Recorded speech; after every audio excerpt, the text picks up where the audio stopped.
Bezerra de Menezes, o médico dos pobres. Há mais de um século, brilhante assembleia de espíritos se reuniu no espaço, sob a direção do anjo Ismael. Foi então exposta a missão futura do Brasil na divulgação do Evangelho, que seria iluminado por uma nova revelação. Em dado instante, o mensageiro do Senhor se aproxima de um de seus discípulos e fala-lhe mais ou menos assim: descerás a lutas terrestres, com o objetivo de concentrar as nossas energias na terra do cruzeiro, dirigindo-as para o alvo sagrado dos nossos esforços. Arregimentarás todos os elementos dispersos com as dedicações do teu espírito, a fim de que possamos criar o nosso núcleo de atividades espirituais dentro dos elevados propósitos da reforma e regeneração. E Ismael, ao finalizar, acrescentou: se a luta vai ser grande, considera que não será menor a compreensão do Senhor, que é o caminho, a verdade e a vida. E o discípulo escolhido, imóvel e reverente diante de Ismael, não pôde articular palavra alguma. A emoção dominava-o inteiramente, mas as lágrimas rolaram copiosamente de seus olhos, que diziam com grande eloquência que ele tudo faria para bem cumprir a missão que lhe fora confiada. O nome dele era Adolfo Bezerra Menezes de Cavalcante, e ele nasceu no estado do Ceará.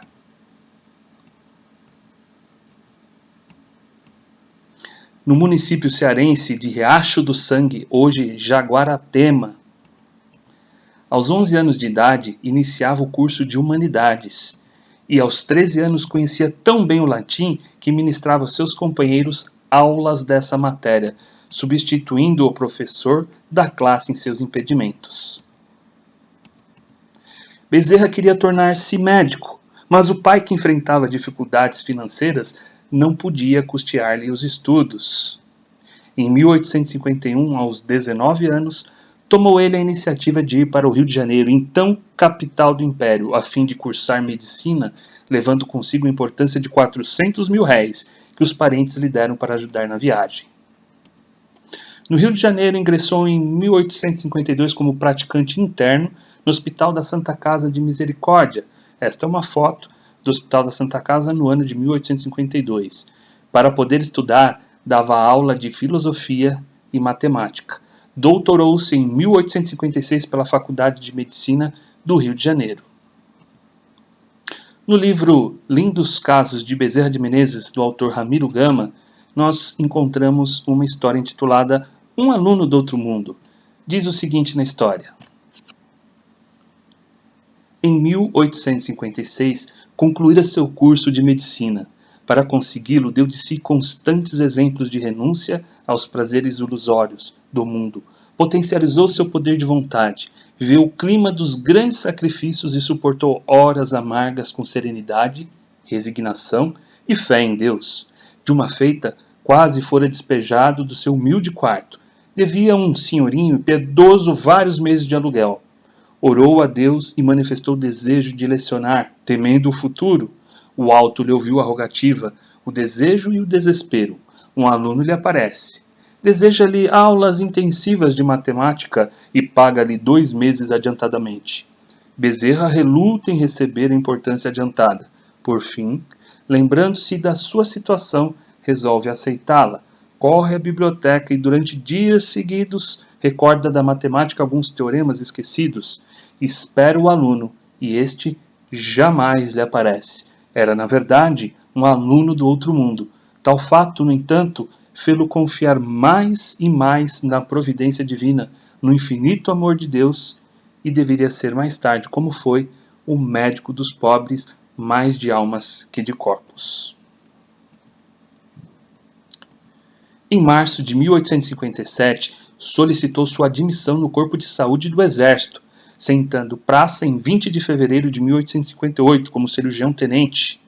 Ainda em 1857, candidatou-se ao quadro de membros titulares da Academia Imperial de Medicina com a memória algumas considerações sobre o cancro, encarado pelo lado do seu tratamento, sendo empossado em sessão de 1º de junho Nesse mesmo ano, passou a colaborar na revista da Sociedade Físico-Química.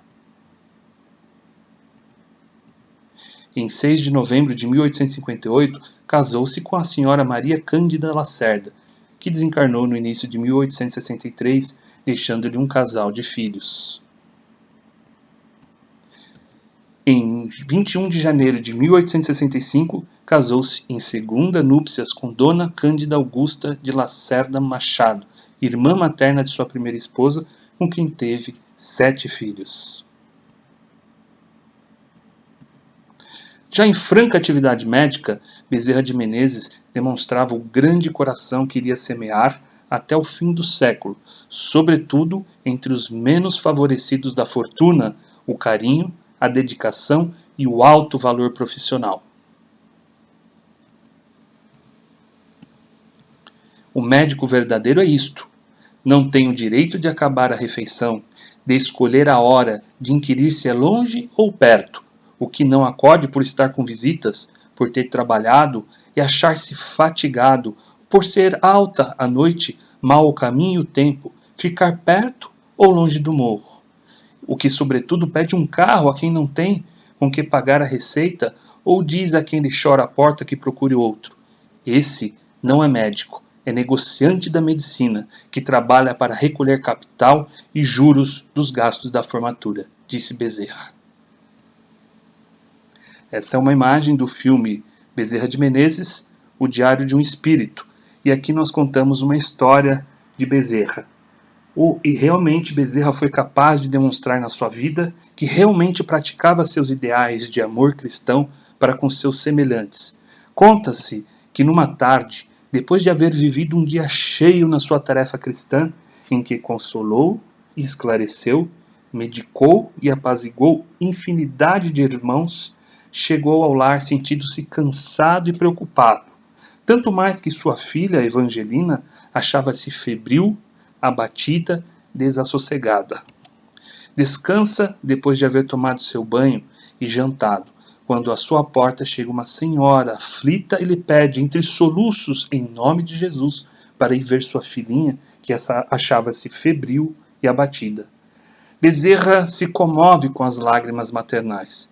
Pensa na sua filhinha também doente, a quem dera assistência e de cuja enfermidade não encontrava causa. Sente-se também cansado e com as pernas inchadas. Mas a irmã à sua frente era uma estátua viva de dor e aflição e o chamava em nome de Jesus. Não podia desatendê-la e diz para sua querida esposa que observava atenta e também aflita, procurando adivinhar sua solução e pedindo-lhe pelo olhar que não fosse. Minha filha, diz Bezerra, ficará sob os cuidados de Jesus, e em seu nome vou cuidar de outra filha. Até já. E segue com a mãe aflitiva. Sobe e desce morros. Depois de caminhada exaustiva, chega, realiza sua tarefa, medicando a doentinha, dando-lhe passes, receitando-lhe alguns medicamentos e colocando-lhe à mesa algum dinheiro. E sai, deixando a doente melhor e a mãe consolada e agradecida, a dizer-lhe: vá com Deus, Dr. Bezerra, que Deus lhe pague o bem que me fez, que possa encontrar sua filha melhor. Chega ao lar tarde da noite, encontra tudo aquietado e receoso, pensando haver a filha piorado e até desencarnado entre as pressas. Encontra a esposa dormindo numa cama e noutra sua filha também dormindo e sem febre. Cidade do Rio de Janeiro, em 1861. Para quem não sabe, Bezerra de Menezes foi político e ele elegeu-se vereador para a Câmara Municipal do Rio de Janeiro em 1860 pelo Partido Liberal. Quando tentaram impugnar sua candidatura sob a alegação de ser médico militar, demitiu-se do Corpo de Saúde do Exército. Na Câmara Municipal, desenvolveu grande trabalho em favor do município e na defesa dos humildes e necessitados. Foi reeleito com simpatia geral para o período de 1864 a 1868. Não se candidatou ao exercício seguinte. O Espiritismo, qual novo maná celeste, já vinha atraindo multidões de crentes, a todos saciando na sua missão de consolador. Logo que apareceu a primeira tradução brasileira de O Livro dos Espíritos, em 1875, foi oferecido a Bezerra de Menezes um exemplar da obra pelo tradutor Dr. Joaquim Carlos Travassos, que se ocultou sob o pseudônimo de Fortúnio.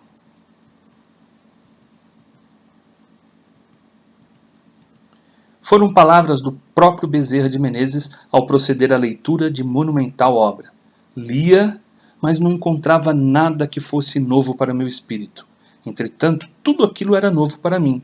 Eu já tinha lido, ouvido tudo o que se achava no Livro dos Espíritos.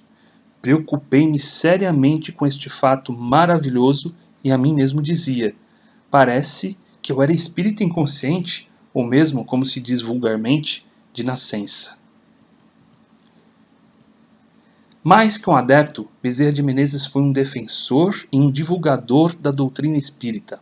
Em 1883, recrudescia de súbito um movimento contrário ao espiritismo, e naquele mesmo ano fora lançado por Augusto Elias da Silva O Reformador, órgão oficial da Federação Espírita Brasileira e o periódico mais antigo do Brasil ainda em circulação. Elias da Silva consultava Bezerra de Menezes sobre as melhores diretrizes a seguir em defesa dos ideais espíritas. O venerável médico aconselhava-o a contrapor-se ao ódio, o amor, e agir com discrição, paciência e harmonia. Bezerra não ficou, porém, no conselho teórico. Com as iniciais AM, principiou a colaborar com o Reformador.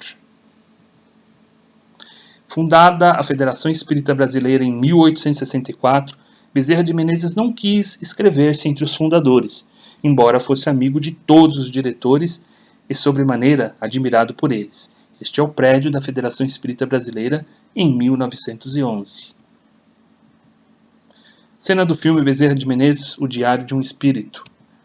Embora a sua participação tivesse sido marcante até então, somente em 16 de agosto de 1886, aos 55 anos de idade, Bezerra de Menezes, perante grande público, em torno de 1.500 a 2.000 pessoas, no salão de conferência da Guarda Velha, em longa locução, justificou a sua opção definitiva de abraçar os princípios da Consoladora Doutrina. Daí por diante, Bezerra de Menezes foi o catalisador de todo o movimento espírita na pátria do Cruzeiro, exatamente como preconizara Ismael, com sua cultura privilegiada, aliado ao descortino de homem público e ao inexcedível amor ao próximo, conduziu o barco de nossa doutrina por sobre as águas atribuladas pelo iluminismo fato, pelo cientificismo presunçoso que pretendia deslustrar o grande significado da codificação kardeciana. Bezerra de Menezes desencarnou em 11 de abril de 1900, às 11h30, tendo ao lado a dedicada companheira de tantos anos, Cândida Augusta. Morreu pobre, embora seu consultório estivesse cheio de uma clientela que nenhum médico queria. Eram pessoas pobres, sem dinheiro para pagar consultas. Foi preciso constituir-se uma comissão para angariar donativos, visando a possibilitar a manutenção da família. Por ocasião de sua morte, assim se pronunciou Leon Denis, um dos maiores discípulos de Kardec. Quando tais homens deixam de existir, enluta-se não somente o Brasil, mas os espíritas de todo o mundo. Bem-vindos mais uma vez ao canal da CBM no YouTube. E nós hoje tivemos a oportunidade de aprender um pouquinho mais sobre a biografia do Bezerra de Menezes. E hoje nós temos um convidado aqui para falar um pouco sobre a história da CBM. Antônio, seja bem-vindo. Oi, Luciano. É um prazer estar aqui no canal da CBM no YouTube, junto com você, para contar um pouquinho mais da história da nossa casa. Isso. Em 2004... nós tínhamos na CBM um informativo que se chamava Nosso Cantinho. Em setembro, em uma edição especial, nós contamos a história da fundação da CBM. E ela iniciou com alguns questionamentos. Você sabe quem a fundou? Por que ela tem este nome em especial? Onde ela começou? Será que desde a fundação ela esteve neste endereço? Quais as dificuldades encontradas? Então, essas são algumas das perguntas, das questões sobre a história da casa e outras que faremos agora, e o Antônio irá responder, para que a gente tenha aí conhecimento de como constituiu, como formou a nossa casa. Antônio, quem fundou a CBM? A CBM ela foi fundada pelo senhor Hernandes de Oliveira Martins e outras pessoas. Mais ou menos em meados de agosto de 1955, eles se reuniram numa sessão mediúnica, né, em favor de uma senhora que estava com câncer. E nessa sessão mediúnica, eles receberam uma comunicação, o espírito dizendo se chamar Santo Agostinho, deixou uma mensagem, né, trazendo uma mensagem naquele momento. E por que a CBM tem esse nome em especial, Sociedade Espírita Bezerra de Menezes?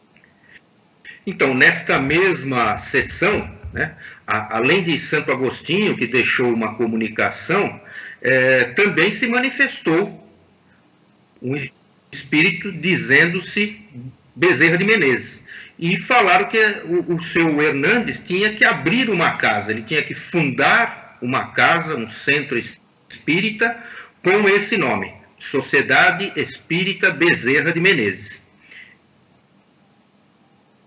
Tá. E inclusive, né, em seguida se deu uma outra comunicação, né, de um espírito que dizia se chamar Bezerra de Menezes e que também vinha testemunhar as palavras do seu companheiro espiritual nesta comunicação que foi dirigida ao senhor Hernandes, né? Onde que a casa começou? Então, assim sendo lá nos primeiros... No primeiro não, né? No primeiro dia 1 de setembro de 1955, num salão cedido pelo senhor Nelson Januário, que também participava lá do grupo, localizado na rua P, número 37, quadra 17, lote 5. Olha como é que era, né?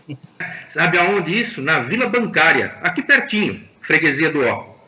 Foi fundada a Sociedade Espírita Bezerra de Menezes, neste endereço, e ela já contava com 30 sócios. Que bom.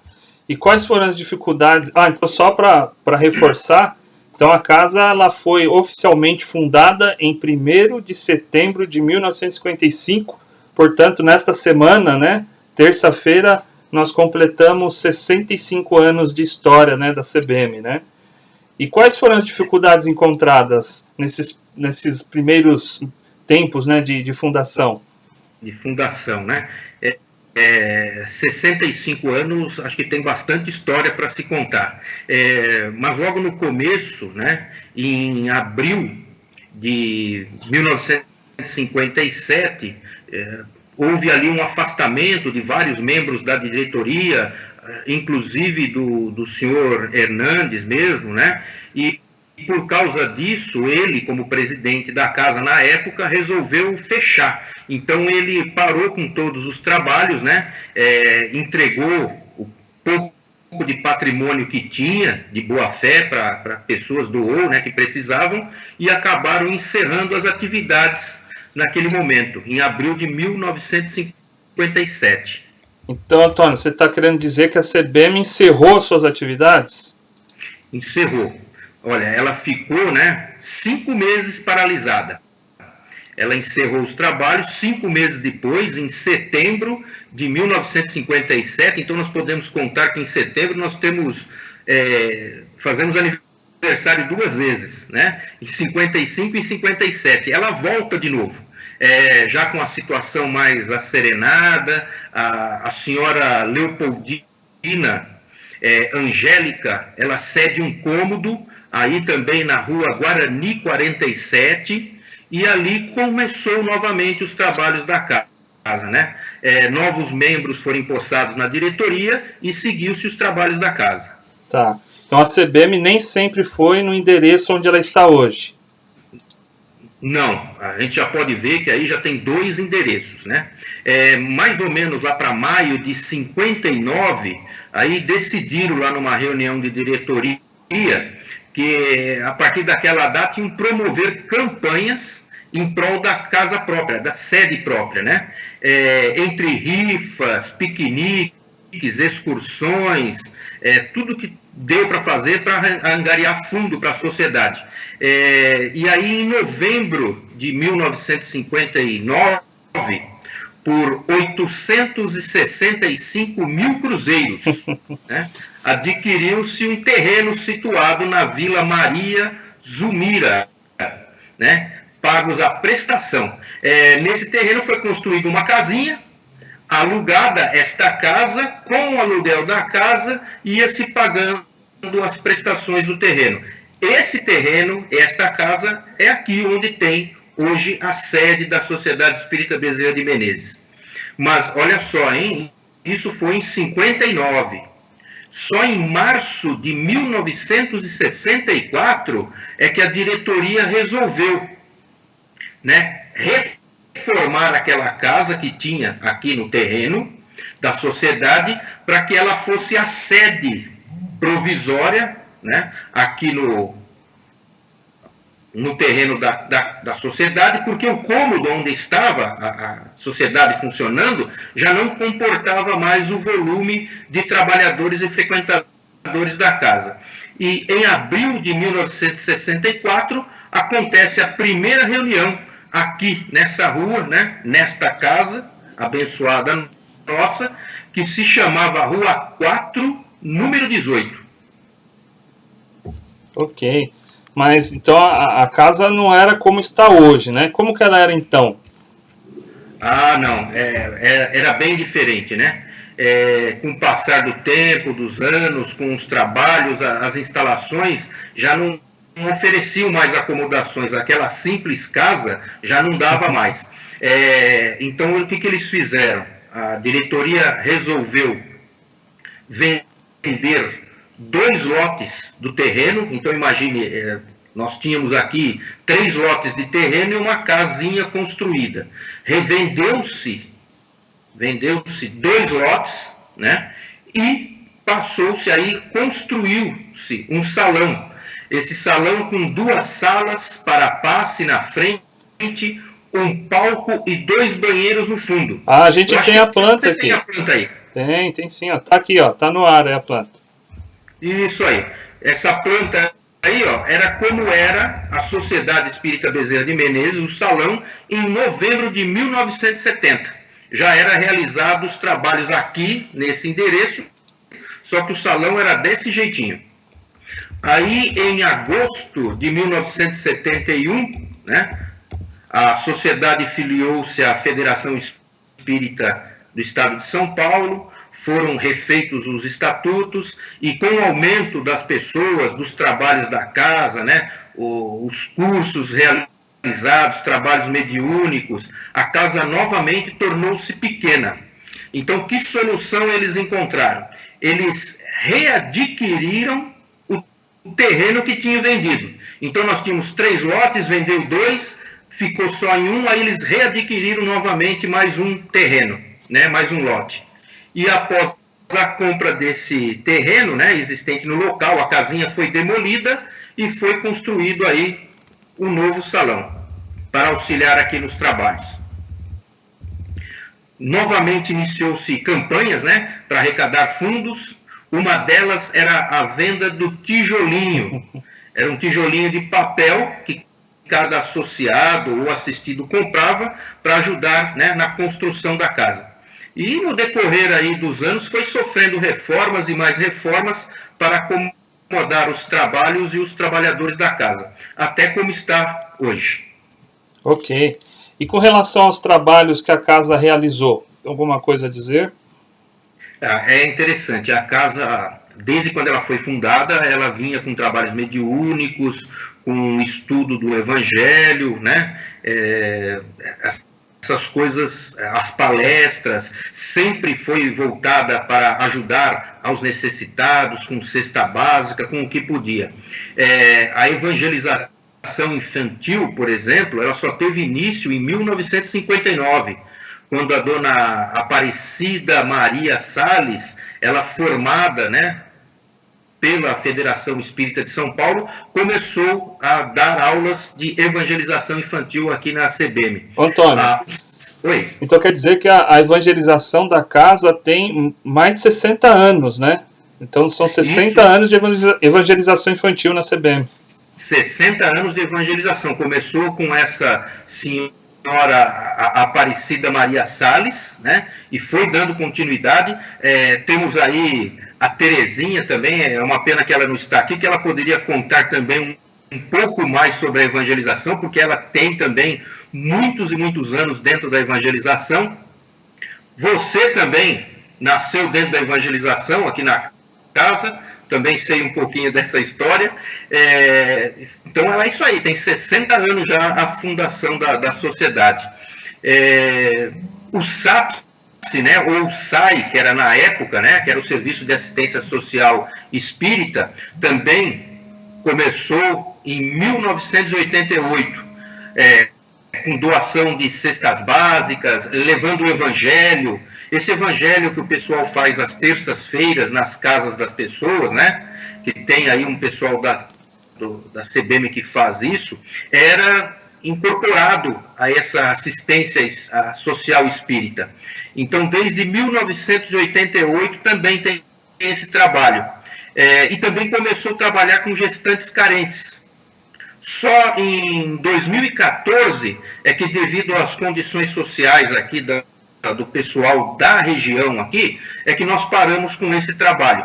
Mas o importante é que nós estamos voltando com esse trabalho, voltamos a partir do ano passado, né, com a entrega de cestas básicas, atendendo a essas famílias, e devido à pandemia que nós estamos sofrendo aí, passando por ela, teve um aumento bem grande dessas pessoas necessitadas, e hoje nós estamos aí fornecendo até mais de 80 cestas básicas por mês.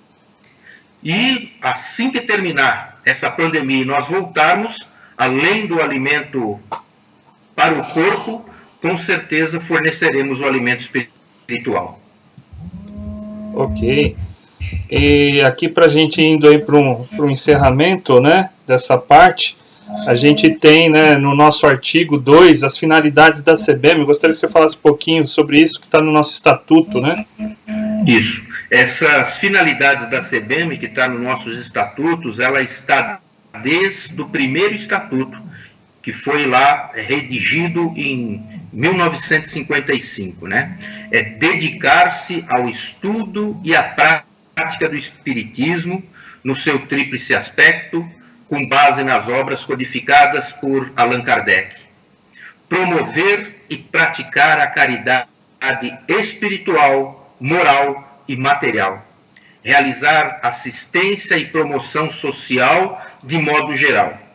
E eu acho que com esse papel e com esse estatuto, nós seguimos assim, estamos fazendo isso há 65 anos, né? As atividades da casa não param, ela não deixa de continuar cumprindo com esse papel, cumprindo com o seu estatuto, com o seu segundo artigo, e sempre buscando consolar, instruir e levar a todos o pão material e principalmente o pão espiritual. É importante dizer que, mesmo devido à quarentena, né, por conta da quarentena, a casa continua ativa, né? Nossos cursos, Isso. Grupos de estudo, evangelização, grupo de paz, mocidade, as reuniões de passe dos grupos mediúnicos, todas acontecendo virtualmente, né? Então a casa não parou.